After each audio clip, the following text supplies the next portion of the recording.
Today curries cauliflower మనం వండుతున్నాం. కొంచెం salt వేసాము. ఇప్పుడు సాల్ట్ అనమాట. ఎలక్ట్రికల్ స్టవ్ అనమాట. ఎలక్ట్రికల్ స్టవ్ ఉంది మన దగ్గర. గ్యాస్ స్టవ్ అయితే లేదు. దీని మీద వండుకుంటాము. రైస్ అయితేనేమో పారాసోనిక్ రైస్ కుక్కర్ ఉంది. విచిత్రం ఏంటంటే సాల్ట్ బయట మర్చిపోయాను. మధ్యలో మళ్ళీ వెళ్ళేసి కొండ దగ్గరికి వెళ్ళి తెచ్చుకున్నాం. ఇంట్లో విచిత్రం ఏంటంటే క్యాలీఫ్లవర్, టమాటా, ఉల్లిపాయతో పాటు 2 ఎగ్స్ వేసేసాను అనమాట. ఎలా ఉండదు తిన్న తర్వాత కానీ తెలియదు. ఇలా వీడియో పట్టించుకుంటే మాత్రం మామూలుగా ఉంటుంది. హలో గైస్, ఇవాళ అయితే మాత్రం మన కర్రీ మనమే చేసుకున్నాం అనమాట. అది వచ్చేసరికి క్యాలీఫ్లవర్ కూర, అయితే టమాటా, అయితే egg.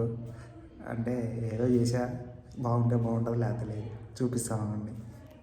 This is curry, this is rice. Okay, set అనమాట. టైం వచ్చేసరికి 4 o'clock. పొద్దున్న టిఫిన్ చేసాం. ఇప్పుడు కర్రీతో రైస్ వండుకొని తినేస్తున్నా. ఇప్పుడు సినిమాకి పోతాను అనమాట. ఎవడు చేసింది మనం మామూలుగా ఉండదన్నమాట. ఎవరు బయట అసలు తెచ్చుకొని బయట తిన్నాం. బయట అయితే వరస్ట్. మనం గణపతి కాదు, మనం చేసుకుంది కావాలంటే 10 నిమిషాలు క్యాటరింగ్ చేసుకోవడం.